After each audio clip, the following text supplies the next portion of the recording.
तो आज के करंट अफेयर्स 9 दिसंबर 2020 के करंट अफेयर्स।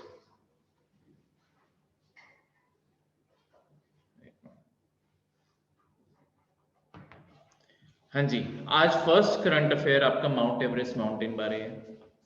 तो हमने एक चीज ज्योग्राफी में भी पढ़ी है, कौन सी दो प्लेट टकराई थी जब ये माउंट एवरेस्ट और बाकी सारे हिमालयस बने थे? सर यूरेशियन और इंडियन प्लेट। एक साइड पे यूरेशियन और दूसरी साइड पे इंडिया की प्लेट टकराई थी। इंडिया की प्लेट कौन सी डायरेक्शन को मूव कर रही है? अभी भी टकरा रही है ना सर नॉर्थ साइड को। नॉर्थ साइड को मूव कर रही है। आपकी हिमालयस की डायरेक्शन फिर से देख लो, इंडिया के ऊपर ईस्ट ये होता है, इस साइड को मूव कर रही है नॉर्थ ईस्ट। सर ठीक है, तो इंडिया की जो प्लेट की डायरेक्शन है वो नॉर्थ ईस्ट की साइड है, ये याद रखना। इंडिया की प्लेट इस साइड को मूव कर रही है, ठीक है। तभी आपके जो हिमालयस बने हैं वो ऐसे बने हैं, ठीक है। इंडिया की प्लेट क्योंकि ऐसे आकर टकराई है, नॉर्थ ईस्ट की डायरेक्शन, थोड़ा सा ईस्टर्न साइड पे है, ठीक है। तो ये दो प्लेट जब टकराई तब क्या हुआ, धीरे धीरे लैंड उठना शुरू हुआ। पहले दोनों के बीच में इंडिया का सिर्फ सदर्न वाला पार्ट, उतना का पार्ट ही होता था। इसके बीच में मैंने बताया था एक समुंदर होता था। कौन सा समुंदर होता था? Tethys sea sir. Tethys sea. Tethys sea जो था, इन दोनों के बीच में, यूरेशियन प्लेट और इंडिया के प्लेट में के बीच में टेथिस सी था। ये धीरे धीरे, क्योंकि दोनों साइड से जोर लग रहा था, इस सी की मिट्टी ऊपर ऊपर उठने लगी। तो पहले ये शैलो हो गया, मतलब जिसमें तुम आराम से चल सकते हो, फिर धीरे धीरे बाहर निकलने लगा। तभी आज भी तुम्हारे जो हिमालयाज हैं वहां पे ओशन के सेडिमेंट्स के सबूत मिलते हैं कि कभी ये समुद्र के अंदर रहे हैं, ठीक है, कि ये मिट्टी समुद्र के अंदर रही है। तो ये प्लेट हर साल थोड़ी सी और आगे को मूव कर जाती है, इस हमेशा से फैक्ट पता है, ठीक है। 6 फीट इंडिया और छोटा हो जाता है। तो लेटेस्ट माउंट एवरेस्ट के सर्वे ने जो पाया है वो ये पाया कि आपका माउंट एवरेस्ट कुछ फीट, राउंड 3 फीट बड़ा हो चुका है लास्ट सर्वे से, ठीक है। तो कंप्रेशन डिप्रेशन होता रहता है पहाड़ों में, लगातार टूट भी रहे हैं। तो 3 फीट ऑलमोस्ट यहाँ पे बढ़ रहे हैं, क्लियर है। एवरेस्ट को नेपाल में सागरमत्था भी कहते हैं और चाइना में क्वांग मोलांगमा, ये माउंट एवरेस्ट का ही नाम है, माउंट क्वांग मोलांगमा। ये चाइना की साइड से, देखो आप माउंट एवरेस्ट चढ़ना चाहते हो, आप 2 साइड से चढ़ सकते हो, एक तो इस साइड से नेपाल को और दूसरी साइड पे चाइना से, ठीक है, क्योंकि दोनों की बॉर्डर के बीच में पड़ता है। आसान चढ़ना चाइना की साइड से, वहां पे चढ़ाई थोड़ी सी ज्यादा स्मूथ है, इस साइड से बिल्कुल सीधा खड़ा हुआ पहाड़ है। तो जिन्हें थोड़े से आसानी से चढ़ना होता है वो दूसरी साइड से जाते हैं, जिन्हें आप खासकर चैलेंज पसंद है वो फिर नेपाल की साइड से जाते हैं, ठीक है।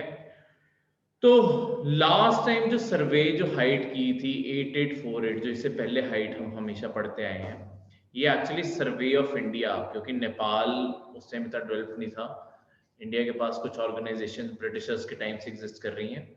सर्वे ऑफ इंडिया भी ब्रिटिशर्स के टाइम से एग्जिस्ट कर रही है बॉडी। ये बॉडी ने Nepal as a friendly gesture Mount Everest की हाइट मेजर करके उन्हें दी थी, ठीक है। जो हम 1954 से वही नंबर ले रहे थे, अब नया नंबर आ गया 8848.86, तो पुराने नंबर से बस 0.86 ऐड हो गया पीछे मीटर्स में। तो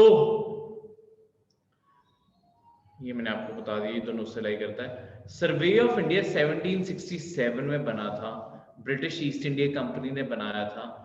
ये one of the oldest engineering department है गवर्नमेंट ऑफ इंडिया का। ये बेसिकली सर्वे ऑफ इंडिया की इंपॉर्टेंस क्या है?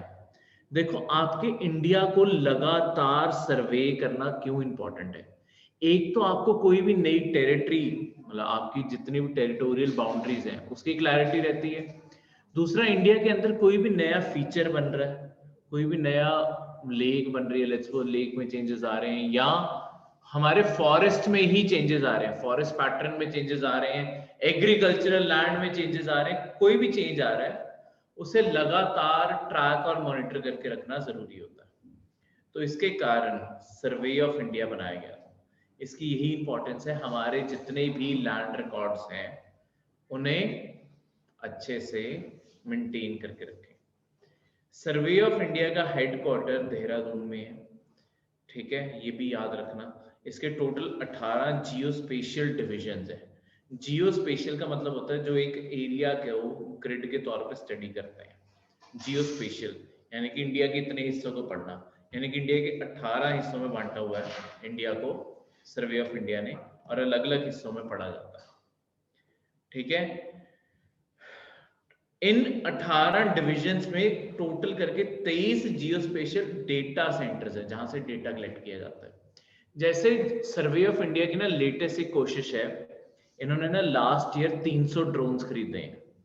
वो 300 ड्रोन से ये करने के वाले ये ना लो लेवल पे फ्लाई करके, देखो एक तो हम सैटेलाइट से डेटा ले लेते हैं, सैटेलाइट से हाई क्वालिटी डेटा नहीं आता होता, इन्हें लो फ्लाई करेंगे ताकि जो एग्रीकल्चर की जमीनें हैं उन्हें फुली इंडिया में डिजिटाइज किया जा सके। अगर इंडिया में एग्रीकल्चरल लैंड जो है, ओवरऑल लैंड मतलब एग्रीकल्चर खासकर, अगर ये डिजिटाइज हो गया,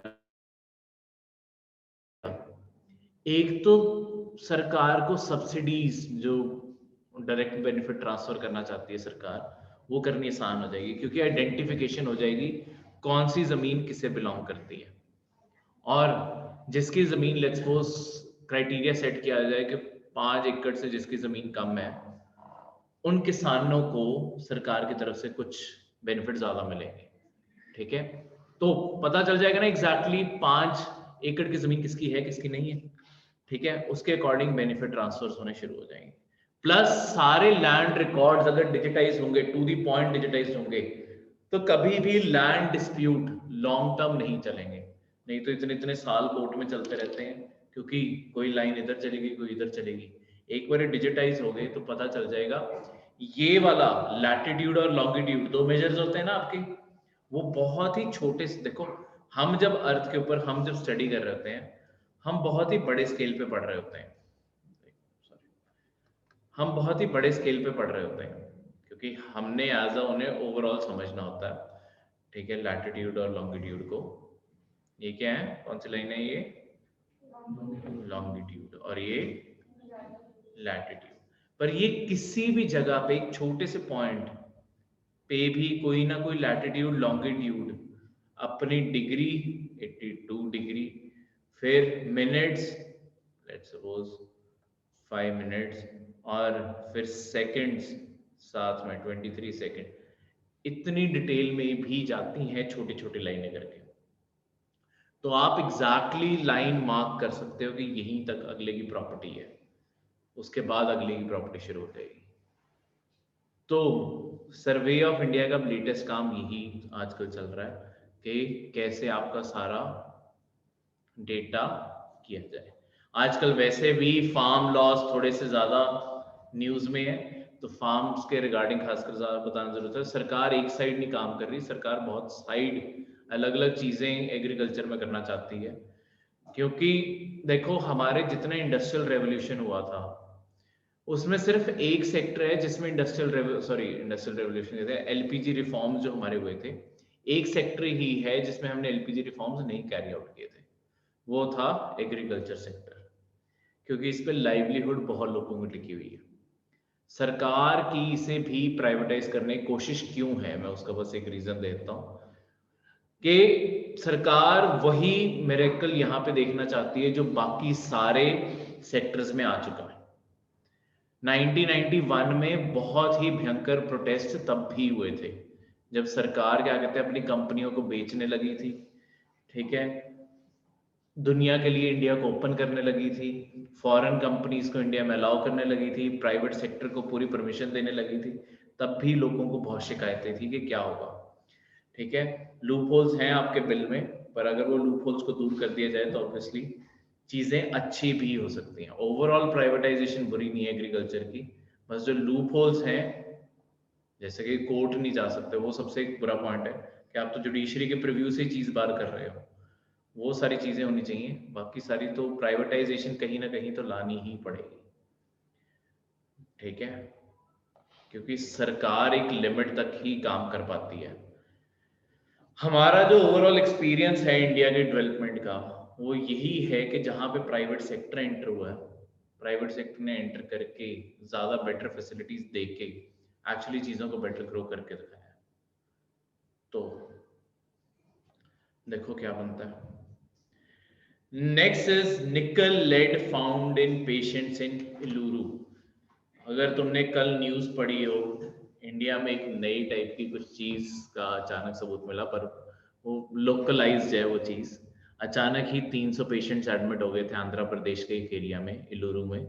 हुआ क्या था, मतलब अब जो शक है कि पानी में हैवी मेटल्स कहीं से मिक्स हो रहे हैं, जो सप्लाई घरों को जा रही है उसमें हैवी मेटल्स वहां पे कहीं ज्यादा मिक्स हो रहे हैं, जिसके कारण लोगों को अचानक ही सीजर का अटैक, हार्ट अटैक, ठीक है, नर्व ब्रेन डैमेज, कुछ ना कुछ प्रॉब्लम आ गई है। तो इस कारण अब वाटर सैंपल्स स्टडी करने, सब कुछ स्टडी करने, इंडिया की जैसे all India institute of medical science की टीम पहुंची हुई है, नेशनल इंस्टीट्यूट ऑफ न्यूट्रिशन की टीम पहुंची हुई है, फिर इलुरु गवर्नमेंट जनरल हॉस्पिटल उनकी टीम पहुंची हुई है, डब्ल्यूएचओ, बाकी न्यूज में डब्ल्यूएचओ, इन सब की टीम्स भी पहुंची हुई हैं, ताकि पता लगाया जा सके कि ये चीज की प्रॉब्लम है कहाँ। तो क्योंकि पेशेंट के ब्लड में निकल और लेड जैसे हैवी मेटल्स मिले हैं, ये कहीं ना कहीं पॉइंट आउट करते हैं कि शायद पानी में ही गड़बड़ हो रही है। पानी एक ऐसा सोर्स है, देखो हम आज के जमाने में हम पानी को बहुत लाइटली लेते हैं कि फॉर ग्रांटेड ही है, क्योंकि ना हमें पानी के बिल के कोई ज्यादा चार्जेस पड़ते हैं, सबसे सस्ती चीज पानी पड़ती है एक्चुअली अगर देखा जाए। पर पानी से हमें प्रॉब्लम कहाँ जाके आने वाली है, हम जितना भी, हमें जो लगता है एक मिसकंसेप्शन जो है कि जो हमारे शहरों में जो घरों में पानी आ रहा है ये कोई नदियों से पानी आ रहा है, कोई नदियों से पानी नहीं आ रहा। नदियों से पानी इंडिया के सिर्फ 1 से 2% पॉपुलेशन को मिलता है।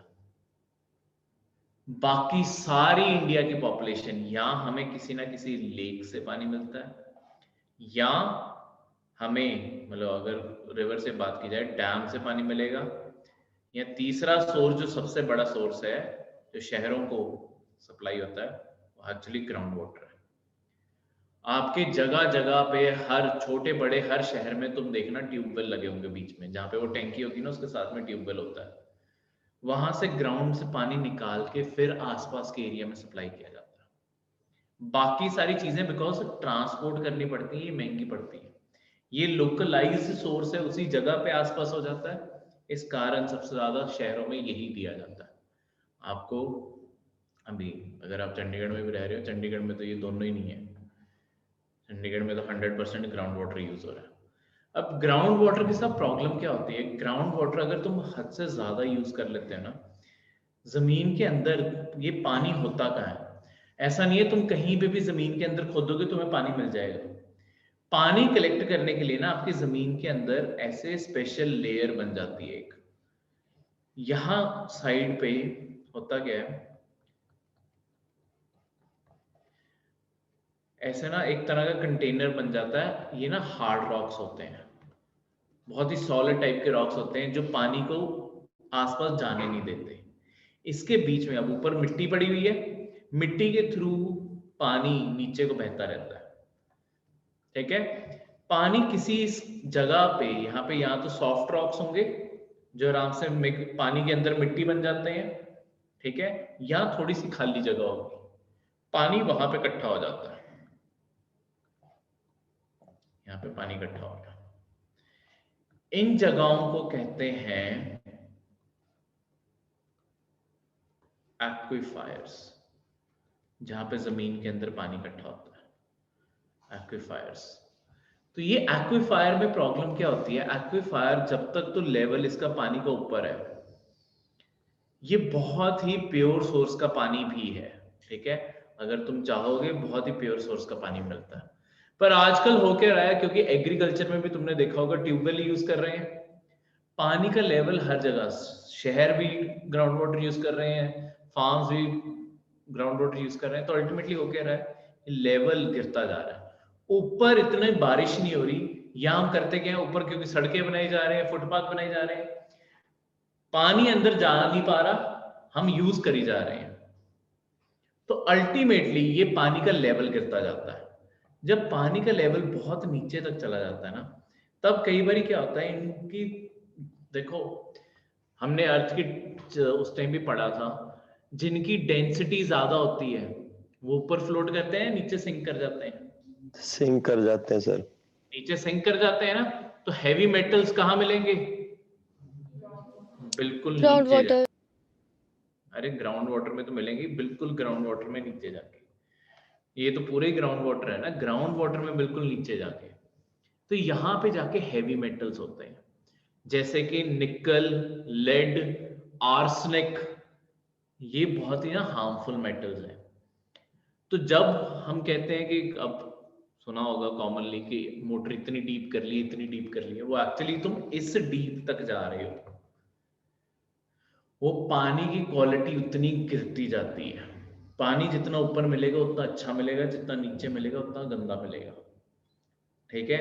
नीचे जाके जो ये हैवी मेटल्स हैं ये इतने हार्मफुल हैं, जैसे आर्सेनिक की अगर मैं बात करूं, आर्सेनिक का जो हमारा टेबल स्पून होता है, टेबल स्पून का भी सिर्फ एक पिंच हल्का सा भी उठाओगे ना, अगर कोई वो प्योरली एक पिंच खा ले, इमीडिएट डेथ है, वो यहाँ मिलता है, और वो हमारे वाटर सोर्स में आराम से आ सकता है।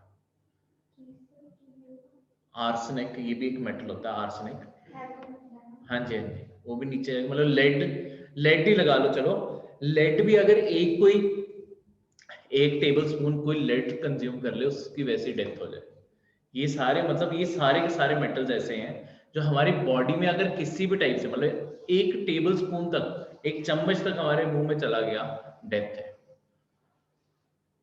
तो यही कारण लग रहा है कि ये इन सारी चीजों में हो रहा होगा, ठीक है, कि जो पेशेंट्स को अचानक ही सीजर पड़े हैं, अचानक ही मर गए बैठे बैठे, तो वो इसीलिए हुआ है, अचानक ही हार्ट अटैक आ गए, अचानक ही ब्रेन सेल्स डेड होने लग गए, ये सारे इन्हीं कारण होते हैं ये चीजें।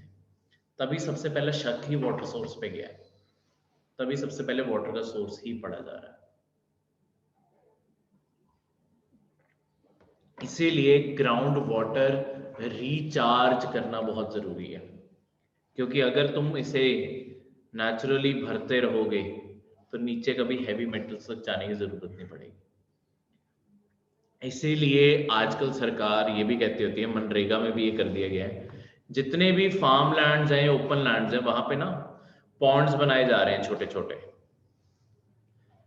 अब पॉन्ड्स में होगा क्या, कोई भी जैसे अपने खेत में बनवाना चाहता है, मनरेगा के अंडर रजिस्टर करवा ले, वो आपके खेत पे आके पॉन्ड खोद के चले जाएंगे, ठीक है, पंचायत के वहां पर रजिस्टर करवा सकते हैं और वहां पे आपके खुदाई कर दी जाएगी। सरकार पॉन्ड्स क्यों बनवाना चाहती है, सरकार को क्या मिल रहा है, देखो पॉन्ड्स बनाने से दो फायदे हैं। अगर मैं खेत में किसी के कोई पॉन्ड बना देता हूं, तो एक तो उस खेत जो यूज कर रहा है उसे लोकलाइज पानी मिल जाएगा, जितना बारिश से इकट्ठा हुआ है वो भी तो यूज कर सकता है वो पानी। दूसरा होता क्या है, लॉन्ग टर्म में पानी धीरे धीरे मिट्टी के अंदर जाएगा, मिट्टी के अंदर जाएगा तो ग्राउंड वाटर रिचार्ज होता रहेगा, और ग्राउंड वाटर ही हमारी लाइफ सोर्स का सबसे बड़ा पार्ट है, क्योंकि अगर, हाँ जी सर फिर जो रिवर्स होती है, हाँ जो जी, माउंटेन से आती है, वो क्यों नहीं रिचार्ज करती? वो भी करती हैं, उन्हीं से तो रिचार्ज हो रहा है, पर वो इतना थोड़ी हो रहा है। उन्हें क्या कहते हैं, देखो उनका उनका एरिया कितना है, ग्राउंड वाटर पूरे कितने बड़े एरिया में फैला हुआ है और रिवर्स कितनों में फैला हुआ है, वो रिचार्ज करती हैं, वो भी रिचार्ज कर रही है, लेक्स भी रिचार्ज कर रही है, बारिश भी रिचार्ज कर रही है। पर हम जितना यूज कर रहे हैं उतना ये लोग रिचार्ज नहीं कर पा रहे, ठीक है, तो प्रॉब्लम वहां पे आती है।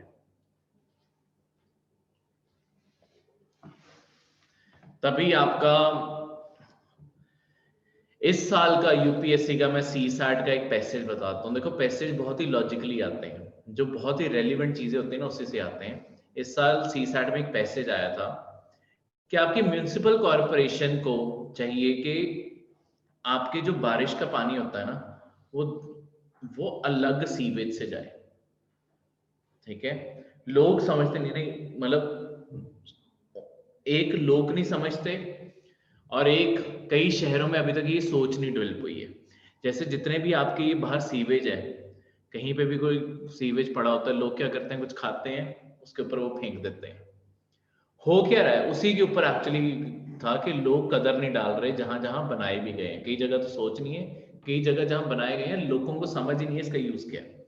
लोग क्या करते हैं, अगर सफाई कर रहे हैं सारा कूड़ा उसके ऊपर इकट्ठा करके उसके अंदर फेंक देंगे।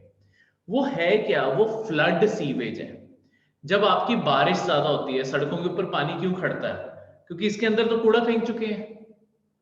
तो ये यहाँ पे पहले ही ब्लॉक्ड पड़ा है, तो पानी कहाँ जाएगा। और दूसरा, लेट्स सपोज ये यहाँ से पानी चला भी गया, ये पानी का एक्चुअली सरकारें यूज क्या करती हैं, जो ऑप्टिमली करना चाहिए, ये ग्राउंड वाटर जाके रिचार्ज करना है। ओपन एरिया में जाके ये पानी गिरता रहता है, जहां पे डीप एरिया बनाया हुआ है वहां जाके ये पानी गिरता रहता है। तो अगर उसके साथ ये कूड़ा, हम प्लास्टिक, ये सब कुछ इसके साथ फेंकते रहेंगे, ये अल्टीमेटली हमारे ग्राउंड वाटर में जाएगा। तो हम अपने लिए खुद भी जहर फेंकते रहते हैं, ठीक है। अच्छे खासे डस्टबिन भी लगा दिए तब भी वहां पे जाके हम फेंक देते हैं। तो ये प्रैक्टिस हमें खुद बंद करनी चाहिए। ये फ्लड सीवेज बहुत जरूरी है हमारे ग्राउंड वाटर रिचार्ज के लिए, ठीक है। और एक्चुअली जो आजकल शहरों में जो फ्लड आते हैं, अर्बन फ्लडिंग कहते हैं उसे, हर साल किसी न किसी शहर में कहीं ना कहीं पानी भरा ही होता है।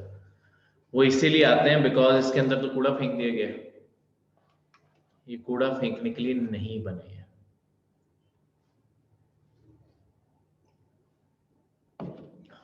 ठीक है।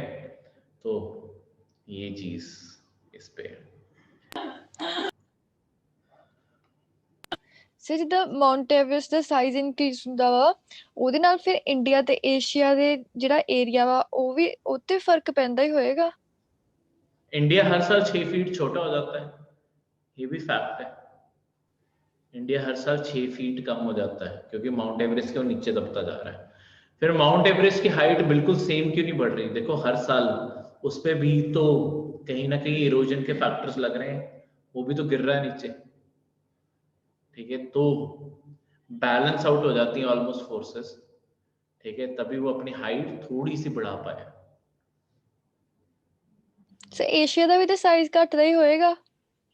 नहीं नहीं, मतलब एशिया का भी, हाँ थोड़ा सा एशिया भी ऊपर को उठ रहा है, ठीक है। ऑब्वियसली दोनों साइड पे साइज का फर्क पड़ता है, ठीक है। पर ज्यादातर जो नोटिसेबल है वो इंडिया की प्लेट पे फर्क पड़ता है, मतलब अगर नोटिस भी करवाना है तो इंडिया की प्लेट के ऊपर मेजर फर्क है,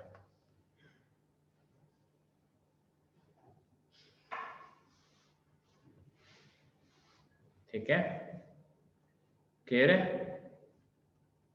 ਹਾਂਜੀ ਸਰ। और कोई डाउट?